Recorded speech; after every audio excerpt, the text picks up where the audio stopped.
2019년 7월 22일 새벽 4시 25분 인도네시아 리아우제도 아남바스 섬 인근 해상을 지나던 한국 국적 화물선이 해적 공격을 받았습니다. 15노트로 항해 중이던 화물선을 20노트의 빠른 속도로 따라붙은 해적선에서 7명의 무장 괴한이 올라탔습니다. 그들은 총과 칼로 선원들을 위협했고 선장과 이항사는 폭행을 당해 타박상을 입었습니다. 해적들은 현금 1만 3,300달러, 우리 돈으로 약 1,500만 원 상당과 선원들의 휴대전화, 옷과 신발 등 소지품을 빼앗고 단 30분 만에 어둠 속으로 사라졌습니다. 이것은 21세기에 일어난 실제 사건입니다. 여러분이 지금 보고 계신 이곳은 말라카 해협입니다. 말레이 반도와 인도네시아 수마트라 섬 사이에 위치한 이 좁은 바다는 길이 약 1000km, 가장 좁은 곳의 폭은 겨우 2.8km에 불과합니다. 하지만 이 작은 해협을 통해 세계 해상 무역의 4분의 1이 이동합니다. 하루에만 10만 배럴 이상의 석유가 이곳을 지나가며 한국과 중국, 일본이 수입하는 원유의 90%가 이 해협을 통과합니다. 연간 약 8만 척의 선박이 통과하는 이곳은 수에즈 운하, 파나마 운하와 함께 세계에서 가장 중요한 항로로 불립니다. 세계 경제의 생명줄이라고 해도 과언이 아닙니다. 그런데 이 중요한 해상 교통로가 동시에 21세기 현대에도 여전히 해적들이 활개치는 세계에서 가장 위험한 바다이기도 합니다. 2014년 전 세계에서 발생한 해적사고 245건 중 162건, 무려 66%가 동남아시아 지역에서 발생했습니다. 그중 100건, 61.7%가 인도네시아 해역에서 일어났습니다. 2015년에는 전 세계 해적 공격 246건 중 200건이 말라카 해협을 비롯한 동남아 해역에서 발생했습니다. 소말리아 해적이 전 세계의 주목을 받던 그 시기에도 실제로는 동남아시아가 훨씬 더 많은 해적 사건이 발생하는 지역이었던 겁니다. 오늘은 여러분과 함께 인도네시아 해적의 모든 것을 파헤쳐 보겠습니다. 왜 21세기에도 해적이 존재하는가? 그들은 누구이며 어떻게 작동하는가? 그리고 이것이 우리와 무슨 관련이 있는가 말입니다. 인도네시아는 1만 7천 개가 넘는 섬으로 이루어진 세계 최대의 군도 국가입니다. 인구는 2억 7천만 명이 넘어 세계 4위의 인구 대국이자 세계 최대의 이슬람 국가입니다. 하지만 이 거대한 나라에는 근본적인 문제가 있습니다. 너무 넓고 너무 복잡하고 너무 많은 섬이 있다는 것입니다. 인도네시아의 해안선 길이는 무려 5만 4천 킬로미터가 넘습니다. 이것은 지구 둘레보다 긴 거리입니다. 정부가 이 모든 해역을 효과적으로 감시하고 통제한다는 것은 사실상 불가능합니다. 수도 자카르타에서 멀리 떨어진 외딴 섬들, 작은 만들과 수로들, 정글로 덮인 해안가들은 행정력이 거의 미치지 않습니다. 바로 이런 지리적 특성이 수세기 동안 이 지역을 해적들의 천국으로 만들어 왔습니다. 말라카 해협의 해적에 대한 기록은 14세기까지 거슬러 올라갑니다. 중국 원나라의 탐험가 왕대연은 그의 저서에서 현재 싱가포르와 수마트라 북쪽 사이에 해적들이 출몰하고 있다고 기록했습니다. 당시 동남아시아에서 해상 생활을 하는 오랑 라우트족, 말 그대로 바다의 사람들은 이 해협을 근거지로 약탈을 일삼았습니다. 중세 시대 내내 인도, 아랍, 페르시아 상인들이 중국과 무역하기 위해 이 해협을 지나야 했기 때문에 해적들에게는 좋은 먹잇감이 되었습니다. 15세기에는 이 지역에 말라카 술탄국이라는 강력한 이슬람 왕국이 자리 잡았습니다. 이 왕국은 해협을 지배하며 통과하는 선박들에게 통행세를 받았습니다. 세금을 내지 않거나 정박하지 않은 선박들은 공격당했습니다. 어떤 의미에서는 국가가 공인한 해적 행위였던 셈입니다. 이후 포르투갈, 네덜란드, 영국이 순차적으로 이 지역에 진출했습니다. 1830년 영국과 네덜란드는 해협 한가운데에 순찰 경계선을 그었는데 이 선은 현재 말레이시아와 인도네시아의 국경선이 되었습니다. 하지만 식민 지배자들도 해적 문제를 완전히 해결하지는 못했습니다. 현대에 들어와서도 상황은 크게 나아지지 않았습니다. 아니, 어떤 면에서는 더 악화되었습니다. 냉전이 종식된 1990년대 초중반부터 해적 활동이 서서히 늘어나기 시작했고 2000년대 초반에는 극심해졌습니다. 특히 2001년 9.11 테러 이후 미국이 중동 테러와의 전쟁에 집중하면서 동남아시아 해역에 공백이 생겼고 이를 틈타 해적 활동이 급증했습니다. 전 세계 해상의 보안관 역할을 하던 미 해군이 중동으로 빠져나가자 해적들이 다시 활개를 치기 시작한 겁니다. 2004년 말라카 해협은 해적 행위 발생 지역 세계 2위를 기록했습니다. 런던 보험 시장에서는 이 해협을 전쟁 위험 지역 목록에 추가했습니다. 상선들의 보험료가 급등했고 일부 선사들은 비용이 더 들더라도 이 해협을 우회하는 항로를 선택하기 시작했습니다. 그렇다면 인도네시아 해적은 정확히 누구일까요? 영화에서 보는 카리브해의 낭만적인 해적과는 전혀 다릅니다. 이들은 크게 세 가지 유형으로 나눌 수 있습니다. 첫 번째는 생계형 해적입니다. 인도네시아, 특히 외곽섬 지역의 빈곤율은 매우 높습니다. 어업 자원은 고갈되고 일자리는 부족하고 하루 풀칠하기도 힘든 사람들에게 해적질은 생존의 수단이 됩니다. 이들은 보통 소규모 그룹으로 움직이며 정박 중이거나 항구 근처를 지나는 선박을 습격해 현금, 선원들의 개인 소지품, 선박 예비 부품 등을 훔쳐갑니다. 폭력을 최소화하고 빠르게 도망치는 것이 목표입니다. 두 번째는 조직범죄형 해적입니다. 이들은 훨씬 더 조직적이고 전문적입니다. 조폭 조직이나 범죄 신디케이트와 연결되어 있으며 치밀한 정보력을 바탕으로 움직입니다. 목표물은 주로 2,000에서 4,000톤급의 유조선입니다. 이들은 배를 통째로 납치해 선원들을 억류하고 화물을 빼돌려 암시장에 팝니다. 석유나 파묘 같은 황금성 높은 화물을 싣고 가는 선박들이 주요 타깃입니다. 일부는 심지어 국제법 전문 로펌까지 고용해 협상을 진행한다는 보고도 있습니다. 세 번째는 테러리스트형 해적입니다. 필리핀 남서부와 인도네시아 북동부, 말레이시아 사이의 술루 술라웨시 해역에서 주로 활동하는 이슬람 무장단체 아부 사야프 그룹이 대표적입니다. 이들은 1980년대 말부터 필리핀 민다나오 섬과 술루 해역에 자리를 잡았습니다. 2000년대 초에는 활동 자금 마련을 위해 말레이시아와 필리핀에서 인질 납치 사건을 일으켰고 몸값을 요구했습니다. 2004년 2월에는 마닐라만 해상에서 페리 선박을 폭파시켜 116명이 사망하는 참극을 일으켰습니다. 이것은 해상 테러로는 역사상 가장 많은 사망자를 낸 사건입니다. 2010년대에는 알카에다와 ISIS 같은 국제 테러 조직과 연계되면서 동남아시아의 소말리아라는 별명까지 얻었습니다. 이들의 공통점은 무엇일까요? 바로 현대적인 기술과 전통적인 해적 전술의 결합입니다. 그들은 GPS와 위성 전화를 사용하고 인터넷으로 선박 운항 정보를 수집합니다. 하지만 실제 공격은 10톤급 소형 고속정을 이용해 야음을 틈타 빠르게 접근하는 전통적인 방식을 사용합니다. 인도네시아 해적들의 작전 수법은 매우 체계적입니다. 먼저 정보 수집 단계입니다. 항구의 내부자, 부패한 관리, 심지어 선박회사 직원들로부터 정보를 구매합니다. 어떤 배가 언제 출발하는지, 무슨 화물을 싣고 있는지, 선원이 몇 명인지, 어떤 항로를 이용하는지 모든 정보를 미리 파악합니다. 다음은 대기 단계입니다. 해적들은 작은 섬들이나 맹그로브 숲으로 덮인 해안가에 숨어서 목표물을 기다립니다. 레이더에 잡히지 않는 작은 목조 어선이나 고속 보트를 이용합니다. 밤이 되면 불을 끄고 조용히 대기합니다. 목표물이 나타나면 공격 단계로 들어갑니다. 대부분의 공격은 새벽 2시에서 5시 사이에 발생합니다. 선원들이 가장 피곤하고 경계가 느슨한 시간대입니다. 해적들은 20노트 이상의 빠른 속도로 선박에 접근합니다. 대형 화물선의 항해 속도는 보통 15노트 정도이기 때문에 따라잡기 어렵지 않습니다. 갈고리가 달린 로프나 사다리를 사용해 선박에 올라탑니다. 일부는 대나무 장대나 자석이 달린 밧줄 같은 전통적인 도구를 사용하기도 합니다. 승선에 성공하면 제압 단계입니다. 보통 5명에서 10명의 해적이 한 팀을 이룹니다. 그들은 총, 칼, 마체테 같은 무기로 무장하고 있습니다. 먼저 선교를 장악하고 선장과 당직 선원을 제압합니다. 나머지 선원들은 한 곳에 모아서 감시합니다. 대부분의 상선은 무장하지 않았기 때문에 저항하기 어렵습니다. 그 다음은 약탈 단계입니다. 생계형 해적의 경우 선장실 금고의 현금, 선원들의 개인 소지품, 휴대전화, 노트북, 시계, 의류 등을 훔칩니다. 기관실의 예비 부품도 빼갑니다. 이 모든 과정은 보통 20분에서 1시간 안에 끝납니다. 빠르게 약탈하고 흔적 없이 사라지는 것이 핵심입니다. 조직범죄형 해적의 경우는 다릅니다. 이들은 배 자체를 납치합니다. 선원들을 인질로 잡고 배를 외딴 곳으로 몰고 갑니다. 그곳에서 화물을 다른 배로 옮겨 싣습니다. 유조선의 경우 수천 톤의 석유나 경유를 빼돌립니다. 이렇게 훔친 석유는 암시장에서 팔리는데 정가보다 훨씬 싼 값에 거래되지만 해적들에게는 엄청난 수익을 안겨줍니다. 한 번의 성공적인 작전으로 수백만 달러를 벌어들일 수 있습니다. 가장 심각한 것은 테러리스트형 해적의 납치 사건입니다. 아부사야프 같은 조직은 선원들을 필리핀 남부의 정글로 끌고 가서 몸값을 요구합니다. 협상이 길어지면 몇 달, 심지어 몇 년씩 인질을 억류합니다. 요구가 받아들여지지 않으면 인질을 처형하기도 합니다. 외국인 선원의 경우 몸값이 더 높게 책정됩니다. 흥미로운 점은 일부 해적 조직의 배후에는 현지 유력자들이 있다는 의혹입니다. 부패한 관리, 정치인, 심지어 경찰이나 군 관계자들이 뒤에서 해적들과 협력하거나 눈 감아준다는 보고가 여러 차례 있었습니다. 해적질로 벌어들인 수익의 일부가 이들에게 분배된다는 것입니다. 이것이 사실이라면 해적 문제는 단순한 범죄 문제가 아니라 국가 부패와 연결된 구조적 문제인 셈입니다. 2015년 5월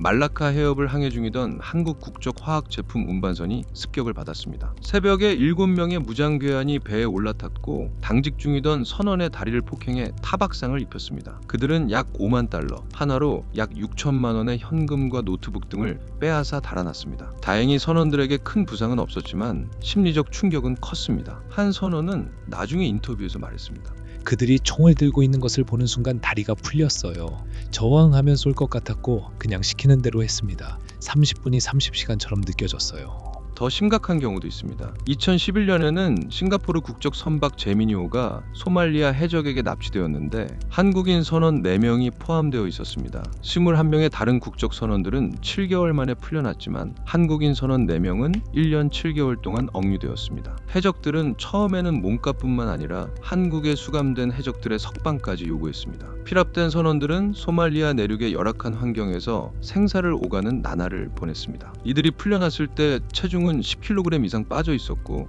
외상 후 스트레스 장애를 겪었습니다. 하지만 모든 이야기가 비극으로 끝나지는 않습니다. 2011년 1월 한국 사모해운 소속 사모 주얼리오가 소말리아 해적에게 납치되었을 때 한국 정부는 청해 부대를 투입해 인질 구출 작전을 펼쳤습니다. 이른바 아덴만 여명 작전입니다. 한국 해군 특수전단 요원들이 급습해 해적 8명을 사살하고 5명을 생포했으며 인질 21명 전원을 무사히 구출했습니다. 이 작전은 21세기 해적 퇴치의 성공적인 사례로 기록되었습니다. 흥미롭게도 이 작전 이후 소말리아 해적들은 한국 선박을 피하기 시작했다는 보고가 있습니다. 몸값 협상에 응하지 않고 무력으로 대응한다는 것을 알게 된 것입니다. 실제로 석혜균 선장은 나중에 자신을 쏜 해적 아라이와 만나 화해하기도 했습니다. 선장은 그도 생존을 위해 어쩔 수 없었을 것이라고 이해하려고 합니다. 라고 말했습니다. 인도네시아 해적 문제가 심각한 이유는 단지 범죄 행위 때문만이 아닙니다. 이것은 국제 경제에 직접적인 영향을 미칩니다. 첫째, 해운 비용의 증가입니다. 말라카 해협이 위험 지역으로 지정되면 선박 보험료가 급등합니다. 2000년대 중반 일부 선사의 보험료는 300%까지 올랐습니다. 이 비용은 결국 소비자 가격에 반영됩니다. 여러분이 주유소에서 내는 기름값에 해적 위험이 포함되어 있는 셈입니다. 둘째, 항로 우회로 인한 손실입니다. 일부 대형 유조선은 말라카 해협을 피해 인도네시아 동쪽의 롬복 해협이나 순다 해협을 이용합니다. 이렇게 하면 항해 거리가 수천 킬로미터 늘어나고 3일에서 일주일의 추가 시간이 듭니다. 연료비, 인건비, 시간 지연으로 인한 손실이 막대합니다. 한 조사에 따르면 해적 위험으로 인한 세계 경제의 연간 손실은 70억 달러에서 120억 달러에 이른다고 합니다. 셋째, 한국 경제의 직접적인 타격입니다. 한국은 세계 5위의 원유 수입국이자 2위의 액화 천연가스 수입국입니다. 원유 수입량의 90%, 수출입 물동량의 30%가 말라카 해협을 통과합니다. 만약 이 해협이 봉쇄되거나 심각하게 불안정해진다면 한국 경제는 엄청난 타격을 받을 것입니다. 에너지 안보는 곧 국가 안보입니다. 넷째, 인명피해입니다. 숫자와 통계 뒤에는 실제 사람들이 있습니다. 한국인 선원만 해도 매년 수만 명이 이 해협을 지나갑니다. 그들은 누군가의 남편이고 아버지이고 아들입니다. 해적 공격으로 부상당하거나 트라우마를 겪는 선원들의 고통은 돈으로 환산할 수 없습니다. 다섯째, 지정학적 불안정입니다. 해적 문제는 지역 안보를 위협합니다. 테러 조직과 연계된 해적들은 무기 밀매, 마약 밀수, 인신매매 같은 다른 범죄 활동에도 관여합니다. 이것은 동남아시아 전체의 안정을 해칩니다. 그렇다면 국제사회는 이 문제에 어떻게 대응하고 있을까요? 2004년 말라카 해협의 해적 문제가 심각해지자 영내 국가들이 움직이기 시작했습니다. 인도네시아, 말레이시아, 싱가포르는 말라카 해협 공동 순찰을 시작했습니다. 2005년부터는 태국도 항공기를 통한 공중 순찰에 참여했습니다. 각국 해군과 해경이 협력해 24시간 감시 체제를 구축했습니다. 같은 해 16개의 아시아 국가들이 해적 및 해상 강도 퇴치 협약 리캡을 체결했습니다. 이것은 영내 최초의 정부 간 해적 퇴치 협정입니다. 싱가포르의 정보융합센터가 설립되어 실시간으로 해적 정보를 공유하고 경보를 발령합니다. 한국도 2009년부터 이 협약에 참여하고 있습니다. 노력의 결과는 놀라웠습니다. 말라카 해협에서 해적 습격 건수는 2004년 38건에서 2005년 79건으로 오히려 증가했다가 2006년 50건, 2007년 이후에는 한 자릿수로 급감했습니다. 2023년 상반기에는 선박 납치 사건이 단 한 건도 보고되지 않았습니다. 인도네시아 국방부는 2017년 99건이었던 해적 사건이 크게 감소했다고 발표했습니다. 술루 술라웨시 해역도 비슷한 과정을 거쳤습니다. 2016년 인도네시아, 말레이시아, 필리핀은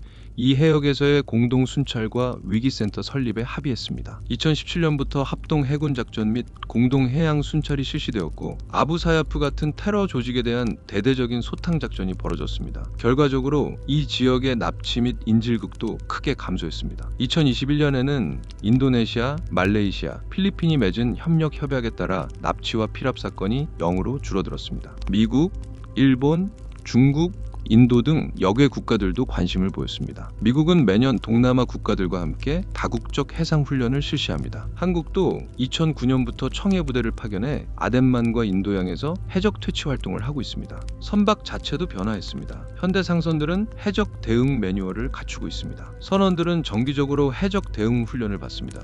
고위험 해역을 지날 때는 야간에 모든 불을 끄고 속도를 최대로 올리며 지그재그로 항해에 해적이 접근하기 어렵게 만듭니다.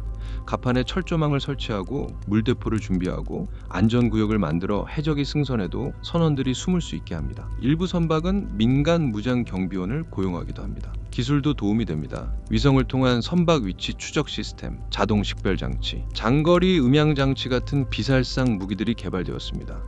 일부는 레이저 눈부심 장치나 전기 충격 울타리도 사용합니다. 그렇다면 문제가 완전히 해결된 걸까요? 안타깝게도 그렇지 않습니다. 해적 사건의 수는 줄었지만 완전히 사라지지는 않았습니다. 2023년에도 인도네시아 해역에서 여전히 해적 사건이 보고되고 있습니다. 특히 조호르 해협과 싱가포르 해협, 수마트라 동부 해안에서는 여전히 간헐적인 공격이 발생합니다. 더 큰 문제는 해적의 근본 원인이 해결되지 않았다는 점입니다. 빈곤, 부패, 법의 부재, 이 세 가지가 해결되지 않는 한 해적은 계속 존재할 것입니다. 인도네시아의 많은 외딴 섬 주민들에게는 여전히 일자리가 없습니다. 어업 자원은 고갈되고 정부의 지원은 미흡합니다. 하루 1달러로 살아가야 하는 사람들에게 한 번의 해적질로 몇 달치 생활비를 벌 수 있다면 그것은 유혹적인 선택지입니다. 도덕적으로는 잘못되었지만 생존의 문제로 보면 이해할 수 있는 부분도 있습니다. 부패 문제도 심각합니다. 투명성 국제기구의 2022년 부패 인식지수에서 인도네시아는 180개국 중 110위를 기록했습니다. 일부 지방 관리들은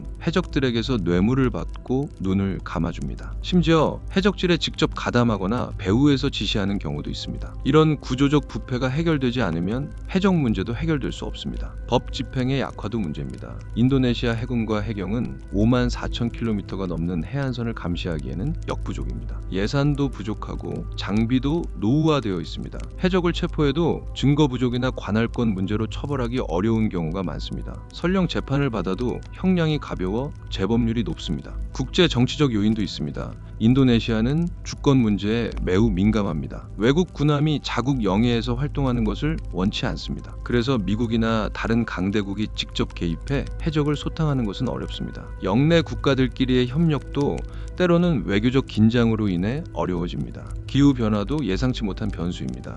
해수면 상승과 어족 자원의 변화는 어민들의 생계를 더욱 위협합니다. 기후 난민이 늘어나면 사회적 불안정도 커지고 이는 해적 활동의 온상이 될 수 있습니다. 코로나19 팬데믹도 영향을 미쳤습니다. 2020년과 2021년 세계 경제가 멈추면서 해상 교역량이 줄었습니다. 선원들은 일자리를 잃었고 일부는 생존을 위해 범죄에 손을 댔습니다. 팬데믹 기간 동안 일부 지역에서는 해적 사건이 오히려 증가했다는 보고도 있습니다. 그렇다면 앞으로는 어떻게 될까요? 전문가들은 크게 두 가지 시나리오를 제시합니다. 낙관적 시나리오는 이렇습니다. 영내 협력이 강화되고 인도네시아 경제가 발전하면서 해적 문제는 점진적으로 감소할 것입니다. 이미 지난 20년간 상당한 진전이 있었습니다. 기술의 발전으로 감시 능력이 향상되고 법 집행이 강화되면 해적질의 성공률은 낮아지고 위험은 커집니다. 비용 편익 분석에서 해적질이 더 이상 매력적이지 않게 되는 것입니다. 동시에 경제 발전으로 대안적인 생계 수단이 마련되면 사람들이 굳이 위험한 범죄에 뛰어들 필요가 없어집니다.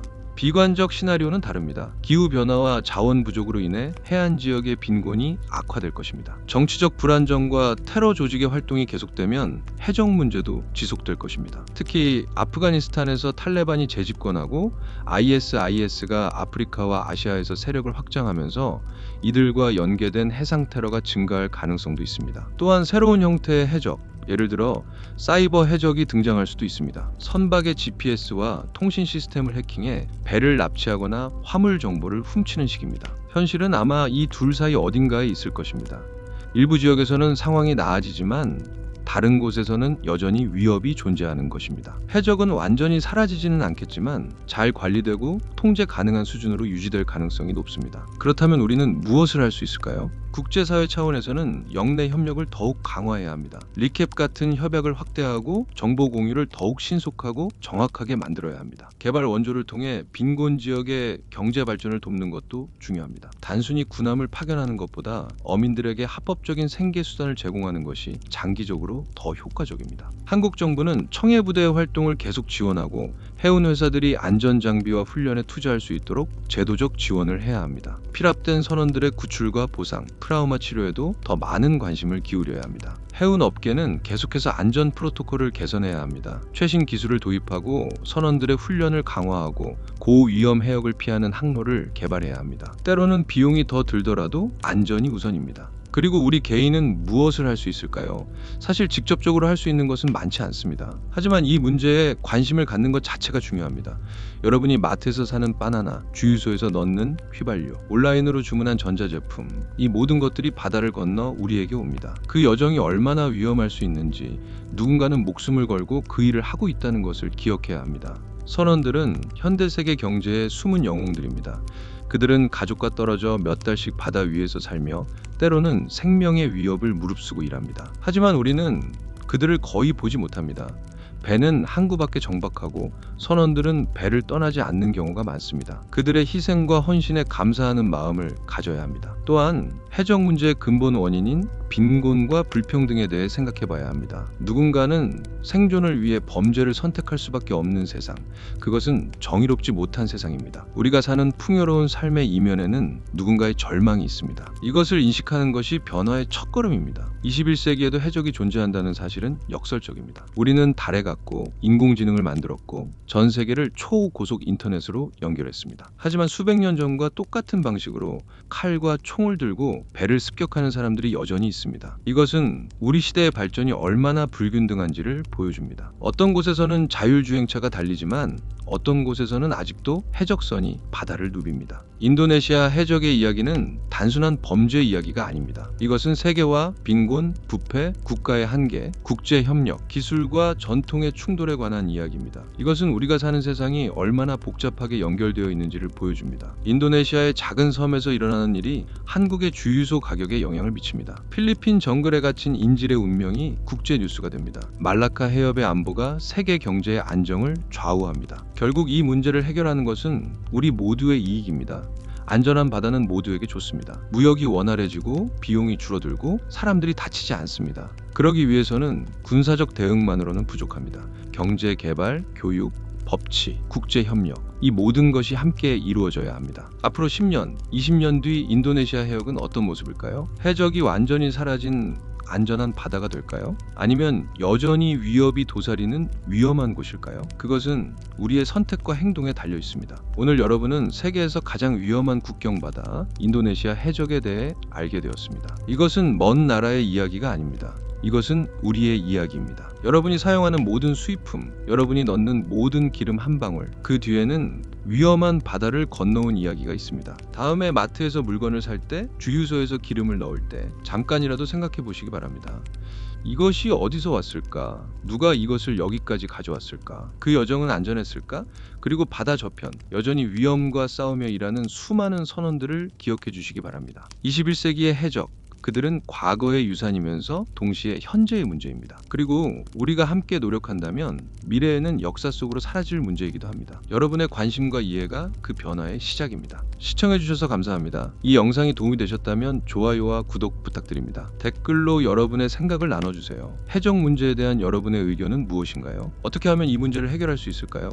다음 영상에서는 또 다른 세계의 이야기로 찾아뵙겠습니다. 감사합니다.